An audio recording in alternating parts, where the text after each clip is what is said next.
परमेश्वर का वचन जो हम पिछले दिनों से सीख रहे हैं, नए सिरे से जन्म।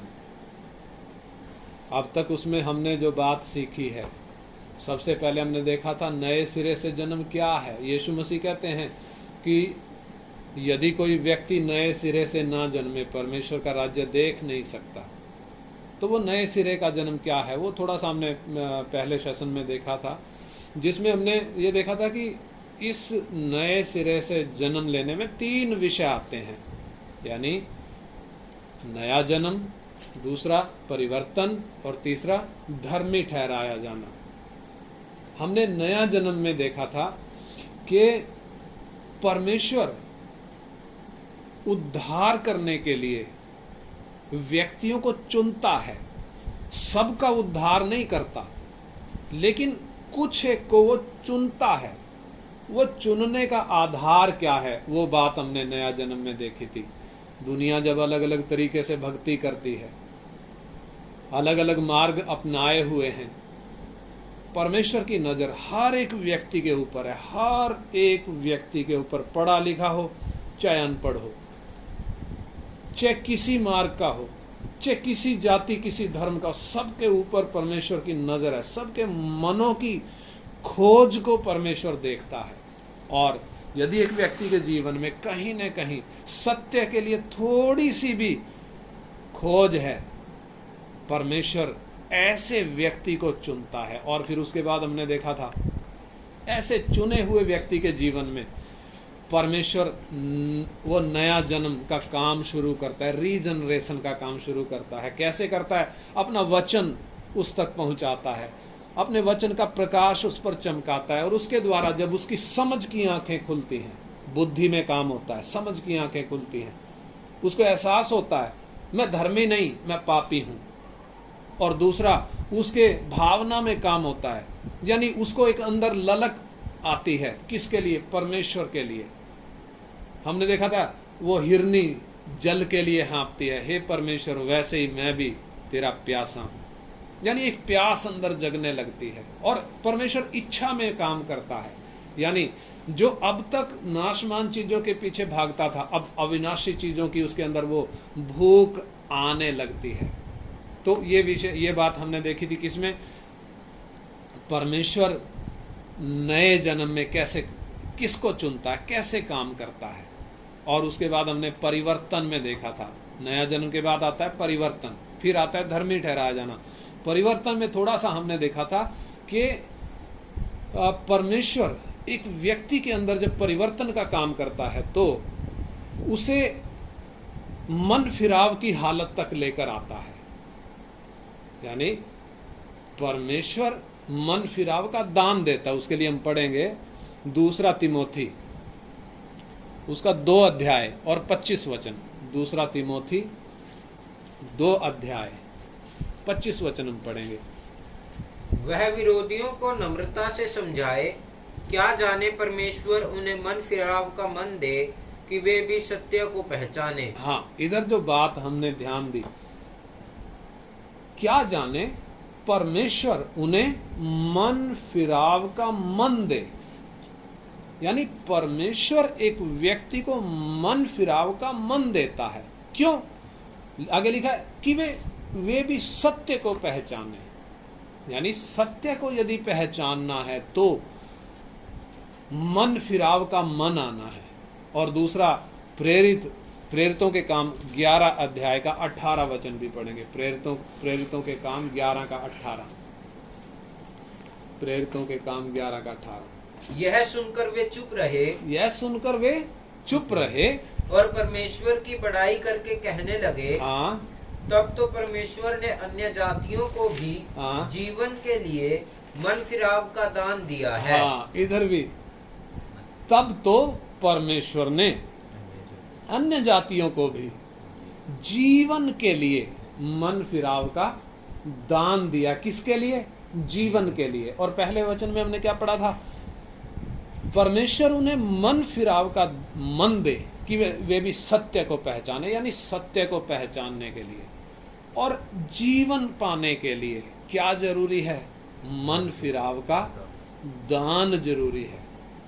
यानी जब एक व्यक्ति को परमेश्वर चुनता है, उस पर अपना प्रकाश चमकाता है, उसके प्राण में जब काम करता है, जब उसको एहसास होता है कि मैं पापी हूं, मुझे उद्धार की जरूरत है, तो इस व्यक्ति ने अब क्या करना है? इस व्यक्ति ने आगे एक कदम लेना है। और जब तक ये कदम ना ले, परमेश्वर आगे उद्धार का काम पूरा करेगा नहीं। तो सवाल उठता है, किसके अंदर परमेश्वर ये मन फिराव का काम करता है? ये मन फिराव का दान परमेश्वर किसको देता है? देखें तो सारी दुनिया पापी है, कोई धर्मी नहीं, एक भी नहीं। परमेश्वर का वचन हमें स्पष्ट कहता है सब के सब पापी हैं और सबको उद्धार की जरूरत है, सबको मन फिराने की जरूरत है। तो सवाल उठता है, परमेश्वर सबको उद्धार में क्यों नहीं ले आता? सबको मन फिराने के लिए क्यों नहीं परमेश्वर प्रेरित करता? परमेश्वर का सिद्धांत आप समझें, परमेश्वर हर एक के साथ, किसी के भी साथ जबरदस्ती नहीं करता, किसी के भी साथ जबरदस्ती नहीं करता। यानी जिसको परमेश्वर चुनता है, चुनने का भी आधार है सत्य की भूख एक व्यक्ति के अंदर, और उस व्यक्ति को जब चुनता है उसके ऊपर प्रकाश चमकाता है ताकि उसको होश आ जाए, ताकि उसको एहसास हो जाए मैं पापी हूं। और उस पापी की दशा में जब उसको एहसास हो गया, अब वो परमेश्वर को पुकारे, यानी वो अपने जीवन में एक निर्णय ले, अपनी स्वतंत्र इच्छा में एक निर्णय ले। परमेश्वर उसका इंतजार करता है, उसके उस निर्णय का इंतजार करता है, तभी उसका उद्धार संभव होगा। आज दुनिया में हम देखें तो यीशु के पीछे आने वाले लोगों की ही हम बात करें, अन्य जातियों को छोड़ दें, यीशु के पीछे आने वाले लोगों में बहुत सारे लोग अभी भी उद्धार से वंचित हैं। यीशु के पीछे तो आए परंतु उद्धार से वंचित हैं। वो कैसे? क्योंकि परमेश्वर ने अपने वचन के द्वारा उनके ऊपर प्रकाश तो चमकाया, उनको पापी होने का एहसास भी हुआ, परंतु उन्होंने ये फैसला नहीं किया, उन्होंने वो कदम नहीं उठाया जो उठाना था। क्या? उनको पुराने पाप वाले रास्ते को छोड़कर उनको किधर आना था? परमेश्वर की ओर मुड़ना था, यानी यू टर्न लेना था। यू टर्न किधर की ओर? परमेश्वर की ओर। जिस रास्ते पर जा रहे हैं उस रास्ते से वापस परमेश्वर की ओर मुड़ना। वो काम ना होने के कारण बहुतों के जीवन में उद्धार का काम नहीं हो पाया। तो परिवर्तन का काम हम देख रहे हैं। परिवर्तन का काम पूरा होने के बाद परमेश्वर एक व्यक्ति को धर्मी ठहराता है और तभी उद्धार का काम होता है। तो ये परिवर्तन का काम, आगे हम धर्मी ठहराए जाने का विषय देखेंगे, परंतु परिवर्तन का काम, मन फिराने की दशा में परमेश्वर एक व्यक्ति को लाता है। यहां हमने पढ़ा परमेश्वर उनको क्या दे? मन फिराव का दान दे, मन फिराव का मन दे ताकि वो सत्य को पहचाने। परमेश्वर उनको मन फिराव का दान दे ताकि वो जीवन पाए।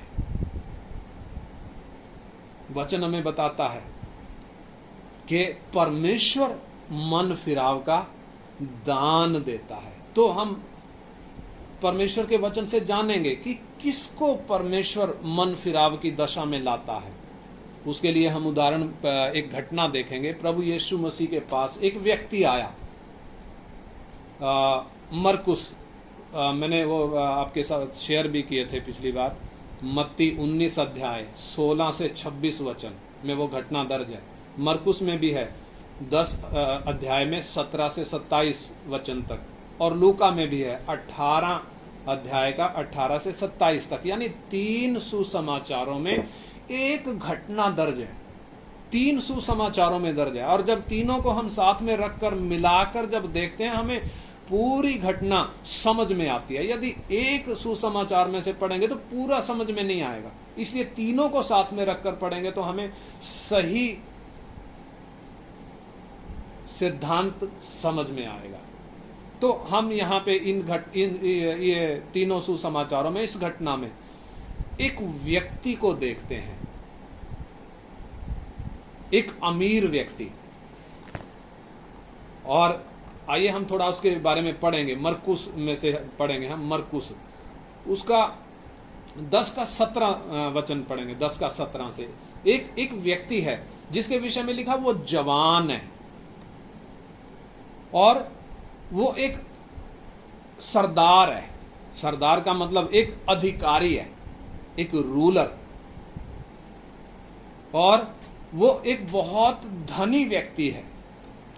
हमने एक और धनी व्यक्ति के बारे में पीछे सीखा था, जक्कई के विषय में। अभी उसको और थोड़ा हम बाद में देखेंगे, लेकिन अभी इस धनी व्यक्ति के बारे में देखें। मरकुस 10 अध्याय का 17 वचन से हम पढ़ेंगे। जब वो वहां से निकलकर मार्ग में जा रहा था तो एक मनुष्य उसके पास दौड़ता हुआ आया। एक मनुष्य उसके पास दौड़ते हुए आया। एक मनुष्य, उसका नाम क्या है करके इधर नहीं लिखा। 3 सुसमाचारों में यह घटना दर्ज है, तीनों में ही उसका नाम नहीं लिखा है। क्यों नहीं लिखा है हम बाद में देखेंगे। एक मनुष्य दौड़ते हुए यीशु के पास आया। कैसे आया? दौड़ते हुए आया। यानी इस व्यक्ति का जीवन बाहरी तौर पर हम देखें तो एक बहुत अच्छा विश्वासी दिखता है। दौड़ते हुए यीशु के पास आ रहा है, और फिर आगे, और उसके आगे घुटने टेक कर उससे पूछा। हाँ, यीशु के आगे कैसे? घुटने टेक कर विनती कर रहा है। घुटने टेक कर क्या कह रहा है? हे उत्तम गुरु, हे उत्तम गुरु, अनंत जीवन का अधिकारी होने के लिए मैं क्या करूं? हाँ, अनंत जीवन का अधिकारी होने के लिए मैं क्या करूं? यानी इसको अनंत जीवन प्राप्त करने की इच्छा है, इसलिए यीशु को पूछ रहा है मैं क्या करूं उसके लिए। और अगली बात इसके अंदर खूबी क्या दिख रही है? वो यीशु को क्या बोल रहा है? हे उत्तम गुरु। यानी वो इस बात को स्वीकार कर रहा है कि ये यीशु कौन है? ये उत्तम गुरु है। गुरु इधर इंग्लिश में पढ़े तो गुड मास्टर। मास्टर का मतलब स्वामी, यानी दास और स्वामी का जो रिश्ता होता है, master and servant. Good master का मतलब हे उत्तम स्वामी। और जब यीशु ने उसको कुछ आज्ञाओं के बारे में बताया कि आज्ञाओं को माना कर, तो ये व्यक्ति क्या कहता है? और आगे पढ़े, हे उत्तम गुरु, अनंत जीवन का अधिकारी होने के लिए मैं क्या करूं? हाँ, यीशु ने उससे कहा, तू मुझे उत्तम क्यों कहता है? तू मुझे उत्तम क्यों कहता है? कोई उत्तम नहीं, हाँ? केवल एक, हाँ? अर्थात परमेश्वर। हाँ, देखिए यीशु क्यों कह रहा है इसको, तू मुझे उत्तम क्यों कहता है? बहुत सारे लोग इस बात को समझते नहीं है। यीशु ने क्यों कहा तू मुझे उत्तम क्यों कहता है? यीशु इसलिए नहीं कह रहा कि वो उत्तम नहीं है। डेफिनेटली वही एकमात्र है जो उत्तम है, वही परमेश्वर है, उसके अलावा दूसरा कोई नहीं है। परंतु वो क्यों कह रहा है हम आगे देखेंगे। हाँ, आगे, तू आज्ञाओं को तो जानता है। तू आज्ञाओं को तो जानता है। हत्या न करना, हत्या न करना, व्यभिचार न करना, हाँ? चोरी न करना, हाँ? झूठी गवाही न देना, छल न करना, अपने पिता और अपनी माता का आदर करना। उसने उससे कहा, हे गुरु, इन सब को मैं लड़कपन से मानता आया हूँ। हाँ, देखिए इसकी अगली खूबी क्या है। ये क्या बोलता है? आज्ञाओं को मैं बचपन से मानते आया हूं। लड़कपन से यानी अपने बचपन से मानते आया हूं। और ये देखें तो आया किसके पास है? दुनिया अलग अलग रास्तों पे जा रही है, जिसको जो ठीक लग रहा है उधर ही जा रहे हैं। कोई एक रास्ता नहीं है। मालूम है परमेश्वर एक ही है, लेकिन फिर भी कितने सारे बना लिए। मोक्ष प्राप्त करने के लिए कहां कहां भटक रहे हैं, कौन कौन सा मार्ग नहीं अपना लिया। लेकिन बाकी दुनिया की तरह ये व्यक्ति नहीं है, ये किसी और के पीछे नहीं गया, ये सही जगह पर आया है, यानी सही व्यक्ति के पास आया है। कौन है वो सही व्यक्ति? यीशु, जो वास्तव में इसको अनंत जीवन दे सकता है, जो वास्तव में इसको अनंत जीवन का अधिकारी बना सकता है। यानी ये खूबियां जब हमने देखी, कौन कौन सी, एक बार फिर मैं दोहराता हूं। ये दौड़ते हुए यीशु के पास आ रहा है, यीशु के सामने घुटना टेक कर दंडवत कर रहा है। दंडवत कर, मतलब विनती कर रहा है, और ये अनंत जीवन पाने की इच्छा जता रहा है। अनंत जीवन पाने के लिए मैं क्या करूं? और यीशु को ये उत्तम स्वामी मान रहा है, और आज्ञाओं के विषय में कहता है मैं बचपन से मानते आया हूं। और यीशु के पास आया, यानी ये खूबियां देखें तो एक अच्छा विश्वासी, एक बहुत अच्छा विश्वासी हमें दिखाई पड़ता है, क्योंकि इतनी सारी खूबियां उसके अंदर जो है। लेकिन आगे हुआ क्या, उसके आगे पढ़े। उसने उससे कहा, हाँ हे गुरु, हाँ। इन सबको मैं लड़कपन से मानता आया हूँ। हाँ यीशु ने उस पर दृष्टि करके उससे प्रेम किया हाँ और उससे कहा, हाँ। तुझ में एक बात की घटी है। तुझ में एक बात की घटी है, जा, जा, जो कुछ तेरा है जो कुछ तेरा है उसे बेचकर कंगालों को दे, हाँ और तुझे स्वर्ग में धन मिलेगा, हाँ और आकर मेरे पीछे हो ले। हाँ इस बात से उसके चेहरे पर उदासी छा गई, हाँ। और वह शोक करता हुआ चला गया। हाँ, इतना अच्छा विश्वासी जिसके अंदर इतनी खूबियां, सवाल उठता है ये मायूस होकर क्यों लौट गया, ये दुखी मन से वापस क्यों चला गया? अचंभे की बात है। कारण यीशु जैसे कह रहे हैं, तेरे अंदर एक बात की घटी है। कौन सी बात? एक ऐसी बात जिसका बहुत महत्व है। उद्धार पाने के लिए जो अनिवार्य शर्त है वो क्या है? आइए हम परमेश्वर के वचन से जानते हैं। मती में लिखा है 19 अध्याय उसका 20 वचन जब हम पढ़ते हैं इसी घटना में, मती 19 का 20। उस जवान ने उससे कहा, उस जवान ने, जवान व्यक्ति है, उस जवान ने यीशु से कहा, इन सबको तो मैंने माना है। हाँ, इन सब को तो मैंने माना है। अब मुझ में किस बात की घटी है? अब मुझ में किस बात की घटी है? आप जरा गौर करके समझें इस बात को। ये क्या कहना चाह रहा है? आज्ञाओं को तो मैंने माना है, अब मुझ में किस बात की घटी है? यानी इसकी सोच को जरा आप ध्यान दें। वास्तव में आज के समय में भी बहुत लोगों की ऐसी ही सोच है। कैसी? क्या बोलते हैं? घमंड करते हैं अपने ऊपर, अपने धर्मी होने का घमंड करते हैं। मैं बाइबल पढ़ता हूं, यीशु पर विश्वास करता हूं, प्रार्थना करता हूं, मैं उपवास रखता हूं, मैं हर रविवार को चर्च में भी जाता हूं, मैं दान भी देता हूं, यानी अब तो मेरी स्वर्ग में सीट पक्की। इतना कुछ जो करता हूं, अब स्वर्ग में मेरा जाना तय है। अब मुझ में किस बात की घटी है? लेकिन वो मानने को तैयार नहीं है। यीशु कहता है तुझ में एक बात की घटी है। यानी ये व्यक्ति अपनी खुद की धार्मिकता से संतुष्ट है, अपनी झूठी धार्मिकता से। उसको इस बात का घमंड है कि मैं आज्ञाओं को मानता हूं। लेकिन जब परमेश्वर का वचन हम ध्यान से समझते हैं तब हमें मालूम पड़ेगा ये वास्तव में मानता भी है, इसकी आज्ञाकारिता का स्तर कितना है। ये कहता ना मैं आज्ञाओं को मानता हूं, मैं तो लड़कपन से मानते आया हूं। कौन सी आज्ञाओं को? जरा उन आज्ञाओं को हम देखें। परमेश्वर ने पुराने नियम में व्यवस्था दी थी जिसमें 613 नियम थे, और उन 613 नियमों का जब हम समरी बनाएं, उसका इंडेक्स बनाएं, तो 10 आज्ञाएं थी, 10 आज्ञाएं। और वो 10 आज्ञाएं परमेश्वर ने अपने हाथ से लिखकर मूसा को दी थी। 2 तख्तियों पर लिखी गई थी, 2 पत्थर की तख्तियों पर लिखी नहीं गई थी बल्कि उकेरी गई थी, यानी खोद कर लिखी गई थी। पत्थर की पट्टियों पे क्यों लिखा गया था? क्योंकि परमेश्वर का वचन ठोस है, पत्थर जैसे ठोस होता है। उकेरा क्यों गया था? पेन से नहीं लिखा गया, उकेरा गया था। क्यों? क्योंकि बदल नहीं सकता, पीढ़ियां बीत जाएंगी, यह वचन बदलेगा नहीं। और 2 तख्तियों पे क्यों लिखा था? क्योंकि 2 प्रकार की आज्ञाएं थी।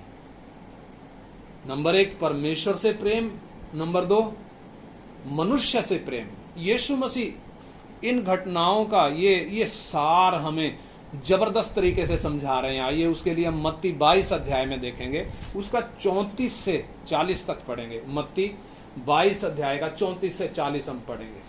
जब फरीसियों ने सुना कि यीशु ने सदूकियों का मुंह बंद कर दिया, हाँ, तो वे इकट्ठा हुए। हाँ, उनमें से एक व्यवस्थापक ने उससे परखने के लिए उससे पूछा। हाँ, यीशु मसीह को परखने के लिए एक व्यवस्थापक सवाल कर रहा है, हे गुरु, व्यवस्था में कौन सी आज्ञा बड़ी है? हाँ, व्यवस्था में कौन सी आज्ञा बड़ी है?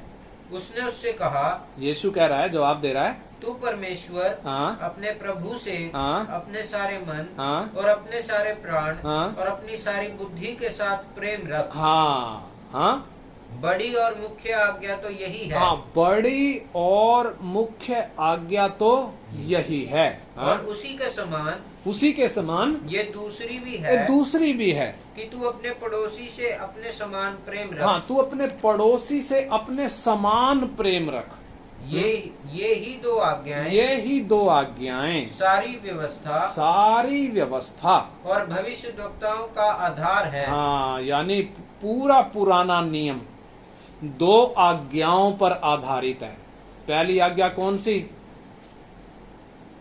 तू परमेश्वर अपने प्रभु से अपने सारे मन और अपने सारे प्राण और अपनी सारी बुद्धि के साथ प्रेम रख। बड़ी और मुख्य आज्ञा यही है। और दूसरी, तू अपने पड़ोसी से अपने समान प्रेम रख। यानी वो 2 तख्तियों में, पहली तख्ती पर कौन सी आज्ञाएं लिखी थी? परमेश्वर से संबंधित आज्ञाएं लिखी थी।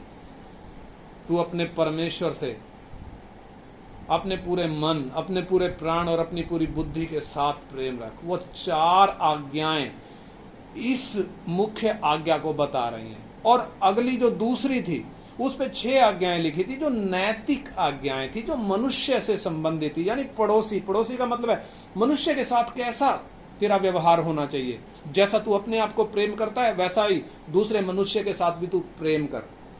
तो इस व्यक्ति को जरा हम देखें, ये कौन सी आज्ञाओं को मान रहा है? मनुष्य के साथ का संबंध। परमेश्वर के साथ का क्या विचार है? जो बड़ी और मुख्य आज्ञा है वो उस बड़ी और मुख्य आज्ञा यानी परमेश्वर से पूरे मन, पूरे प्राण, पूरी बुद्धि के साथ प्रेम करना, इस आज्ञा से तो इसका कोई लेना देना है ही नहीं, कोई लेना देना नहीं। अब आप बताओ ये कितना बड़ा आज्ञाकारी होगा। कहता मैं बचपन से मानते आया हूं। और दूसरी बात इसमें क्या है? इसके ऊपर, इसको परमेश्वर के ऊपर तो भरोसा है नहीं। हाँ, सेल्फ कॉन्फिडेंस है। सेल्फ कॉन्फिडेंस यानी मैं कर सकता हूं। आज दुनिया इसी भ्रम में है कि मैं कर सकता हूं। दुनिया इसी भ्रम में है। इसलिए यह व्यक्ति यीशु को पूछ रहा है। क्या पूछ रहा है? हे उत्तम गुरु, अनंत जीवन का अधिकारी होने के लिए मैं क्या करूं? यानी आपने कुछ नहीं करना, आप केवल मुझे फार्मूला बता दो, मैं खुद कर लूंगा। अनंत जीवन पाने के लिए मैं क्या करूं? आपने कुछ नहीं करना, आप मुझे बस फार्मूला बता दो, मैं खुद कर लूंगा। क्योंकि सोच क्या है? बस मुझे फार्मूला पता चल जाए, मैं खुद कर सकता हूं। क्यों? घमंड है ना, बचपन से मैं करते आ रहा हूं। लेकिन वास्तव में सिद्धांत क्या है? उद्धार का सिद्धांत क्या है? उद्धार कर्मों से संभव नहीं है। उद्धार एक व्यक्ति से संभव नहीं है, इम्पॉसिबल है। उद्धार एक व्यक्ति की शर्तों पर आधारित नहीं है। यानी आपकी और मेरी शर्तें नहीं चलेंगी, परमेश्वर की शर्तों पर आधारित है उद्धार। और पूरा का पूरा काम परमेश्वर का है, परमेश्वर का दान है। यीशु मसीह पर विश्वास करने के द्वारा अनुग्रह से ही उद्धार मिलता है। इफिसियों की पत्री 2 अध्याय उसका 8 और 9 वचन। इफिसियों की पत्री 2 अध्याय का 8 और 9 वचन पढ़े। इफिसियों की पत्री 2 अध्याय का 8 और 9 वचन। क्योंकि विश्वास के द्वारा अनुग्रह ही से तुम्हारा उद्धार हुआ है। अनुग्रह ही से तुम्हारा क्या हुआ है? उद्धार हुआ है। और ये तुम्हारी ओर से नहीं, ये तुम्हारी ओर से नहीं, वरन परमेश्वर का दान है। ये परमेश्वर का दान है। और ना कर्मों के कारण, ना कर्मों के कारण, ऐसा ना हो कि कोई घमंड करे। ऐसा ना हो कि कोई क्या करे? घमंड करे। अगर कर्मों पर आधारित होता तो घमंड करने के लिए पूरा मौका होता। आज देखो दुनिया कितने कठिन भक्ति कर रही है। अगर उनको उद्धार मिल जाए, उनको तो घमंड करने की का मौका होगा खूब। उनका तो घमंड सर पे चढ़ जाएगा। देखा, हमने अपनी भक्ति से प्राप्त किया है। और यही कारण है परमेश्वर उनको उद्धार नहीं दे रहा, क्योंकि उद्धार कर्मों के द्वारा संभव नहीं है। उद्धार परमेश्वर के अनुग्रह के द्वारा संभव है। यानी मैं नहीं कर सकता। जैसे ये व्यक्ति कह रहा है ना, हे उत्तम गुरु, अनंत जीवन का अधिकारी होने के लिए मैं क्या करूं? मैं क्या करूं? तू नहीं, मैं क्या करूं? तू तो मुझे बस बता दे। लेकिन परमेश्वर का सिद्धांत हमें क्या बता रहा है? मेरे से नहीं हो सकता, परमेश्वर से ही हो सकता है। परमेश्वर से ही संभव हो सकता है। इसलिए एक विश्वासी की प्रार्थना, प्रतिदिन की प्रार्थना क्या है? अंदर दिल की गहराई से जो प्रार्थना निकलती है वो क्या है? हे प्रभु, मैं अयोग्य हूं, मैं कमजोर हूं, आप अपने अनुग्रह के द्वारा मुझे बनाएं, आप मेरा स्वभाव बदलें, आप मुझ में काम करें, आप मेरी कमियों, मेरी कमजोरियों पर मुझे जय दें प्रभु, मुझे जयवंत करें, आप मुझे पवित्र करें प्रभु। आप अपने आत्मा के द्वारा, अपने आत्मा की सहायता से प्रभु मुझे अपने मार्ग में चलाएं, मुझे सत्य के मार्ग में चलाएं। यानी मेरे बस की बात नहीं है। हे परमेश्वर, आप मुझ में ये काम करें। एक विश्वासी की प्रार्थना ये रहती है, हर दिन की प्रार्थना ये रहती है। लेकिन ये धनवान व्यक्ति, इसको मालूम नहीं है कि ये काम मुझसे नहीं हो सकेगा। इसको नहीं मालूम है। ये सोचता है मेरे कर्मों के द्वारा संभव हो सकेगा। और अगली इसमें कमी क्या है? प्रभु यीशु कहते हैं ना, तुझ में एक बात की घटी है। इसकी क्या सोच है? मेरी इच्छा पूरी हो जाए। हालांकि वो यीशु को उत्तम गुरु कहता है, उत्तम स्वामी कहता है, परंतु क्या वास्तव में यीशु उसके जीवन का उत्तम स्वामी है?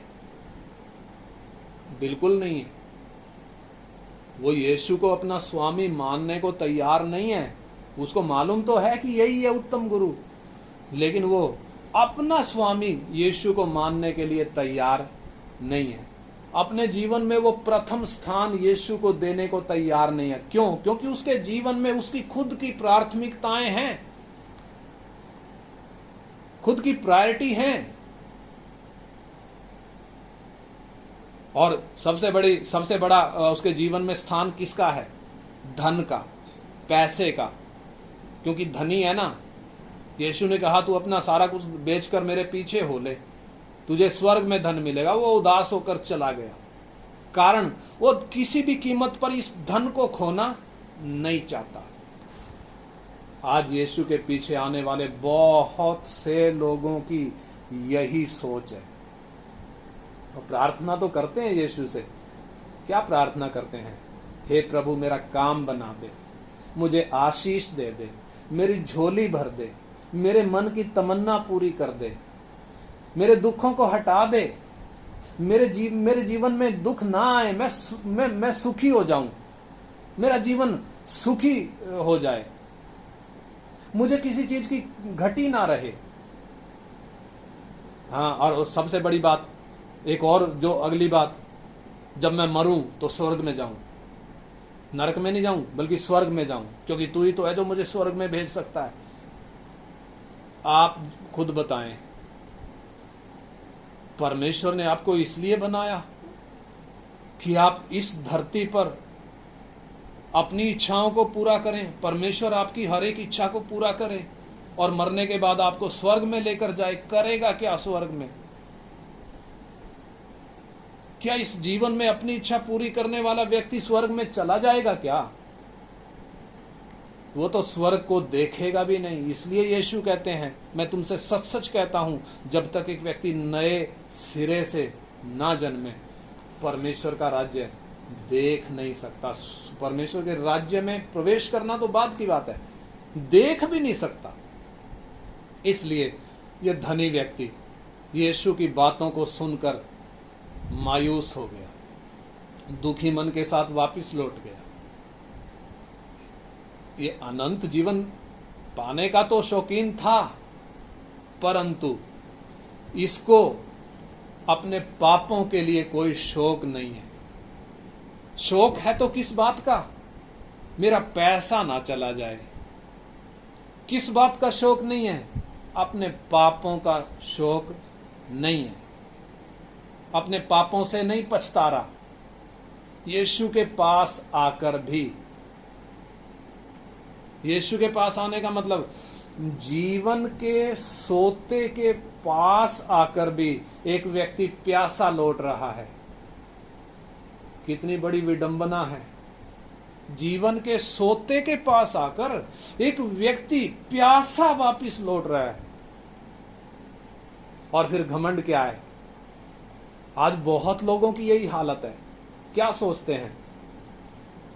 मैं हर फॉर्मेलिटी पूरी करता हूं, बाइबल पढ़ता हूं, मैं संगति करता हूं, मैं ये करता हूं, मैं वो करता हूं, सारे काम करता हूं, लेकिन जब जीवन में एक छोटा सा तूफान आ गया परेशान हो जाते हैं, घबरा जाते हैं। कारण कश्ती में यीशु नहीं है, इसलिए शांति भंग हो जाती है। और यही इस व्यक्ति की हालत है। परमेश्वर का सिद्धांत क्या समझाता है हमें? एक व्यक्ति बेशक यीशु के पास अच्छे उद्देश्य के लिए आया है, लेकिन उसका उद्धार तब तक नहीं हो सकता जब तक वो परमेश्वर की इच्छा के लिए अपने आप को अर्पण नहीं करता। यानी हे परमेश्वर, मेरी नहीं तेरी इच्छा मेरे जीवन में पूरी हो। वो समर्पण में जब तक एक व्यक्ति नहीं आता, बेशक स्वर्ग में वो अनंत जीवन पाने की इच्छा हो, पूरी नहीं हो सकती। परमेश्वर का वचन कहता है, 2 कुरिन्थी 5:15 में लिखा है, और वो इस निमित्त सबके लिए मरा कि जो जीवित हैं वे आगे को अपने लिए ना जिएं, परंतु उसके लिए जिएं जो उनके लिए मरा और फिर जी उठा। यानी एक विश्वासी की प्रार्थना, हे प्रभु, अब आगे से मैं अपने लिए नहीं जीऊंगा, मैं आपके लिए जीऊंगा। सिद्धांत वो है। और दूसरा, अगली बात, ये क्या सोचता है? अपने ऊपर कॉन्फिडेंस है, मैं कर सकता हूं।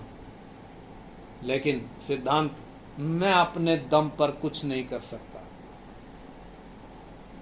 मैं कुछ नहीं कर सकता, लेकिन हे परमेश्वर, आपके अनुग्रह से मैं सब कुछ कर सकता हूं।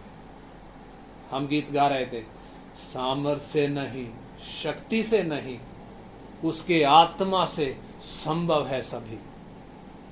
फजल फजल यूं पुकारते हुए हर पहाड़ों को हम पार करेंगे। यानी मेरी शक्ति से, मेरे प्रयासों से, मेरे ज्ञान और मेरी बुद्धि से संभव नहीं है प्रभु। आप अपने अनुग्रह के द्वारा मुझे चलाएं। पौलुस कहता है, जो मुझे सामर्थ्य देता है उसमें मैं सब कुछ कर सकता हूं। यानी परमेश्वर के आत्मा की सामर्थ्य के द्वारा, बिना परमेश्वर के मैं कुछ नहीं कर सकता। यीशु कहते हैं कि तुम मुझसे अलग होकर कुछ भी नहीं कर सकते।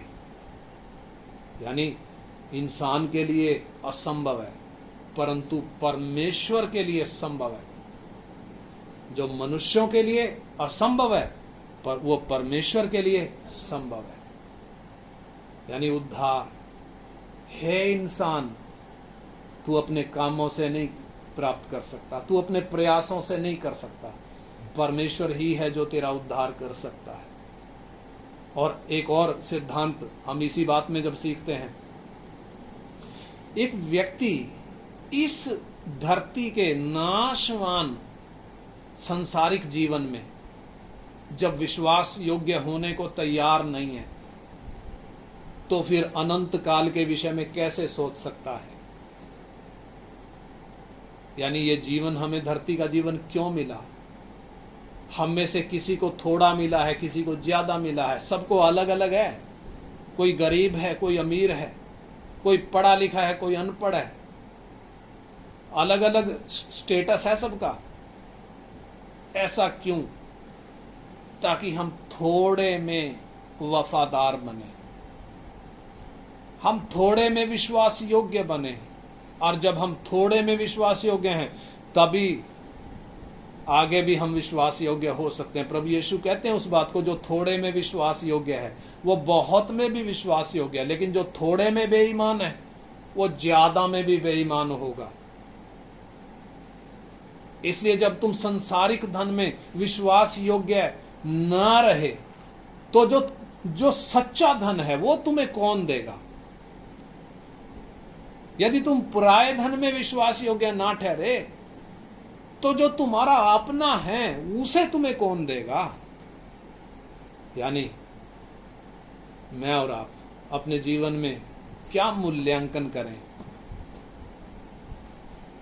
इस व्यक्ति से? ये घटना जो हमने पढ़ी हमें बहुत कुछ सिखाता है। बहुतों की सोच इस व्यक्ति के समान है, क्या मेरी और आपकी तो नहीं है? आइए हम अपने जीवनों में इस बात का मूल्यांकन करें।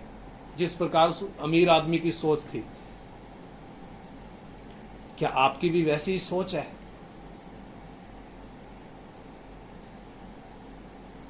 क्या मैं कर सकता हूं? मैं बचपन से आज्ञा मानते आया हूं, अपनी झूठी धार्मिकता, अपने ऊपर कॉन्फिडेंस। प्रभु यीशु कहते हैं, तुझ में एक बात की घटी है। परमेश्वर के आत्मा ने इस व्यक्ति का नाम नहीं लिखा। 3 सुसमाचारों में घटनाएं हैं, परंतु नाम नहीं लिखा। जक्कई के विषय में जब हम पढ़ते हैं, उधर स्पष्ट लिखा है, वहां पर जक्कई नाम का एक व्यक्ति रहता था। परमेश्वर कहता है, मैंने तुम्हें नाम लेकर बुलाया है। इस व्यक्ति का नाम क्यों नहीं है? परमेश्वर ऐसे व्यक्ति का नाम नहीं लेना चाहता, नहीं लेना चाहता। यीशु क्यों कह रहा है, तू मुझे उत्तम क्यों कहता है? क्योंकि तेरे लिए उत्तम पैसा है, तेरे लिए उत्तम तो कोई और है, मैं तेरे लिए उत्तम नहीं हूं। मेरे और आपके जीवन की हालत क्या है? हमारे जीवन में उत्तम क्या है? क्या नौकरी, बिजनेस, परिवार, या मैं खुद, या फिर यीशु मसीह? हमारी प्रार्थना क्या है? हमारी गवाही क्या है? मुझे नौकरी मिल गई, मेरा पेट का दर्द ठीक हो गया, या हम स्वर्गीय वस्तुओं के अभिलाषी हैं? आइए प्रार्थना करें, प्रार्थना करें।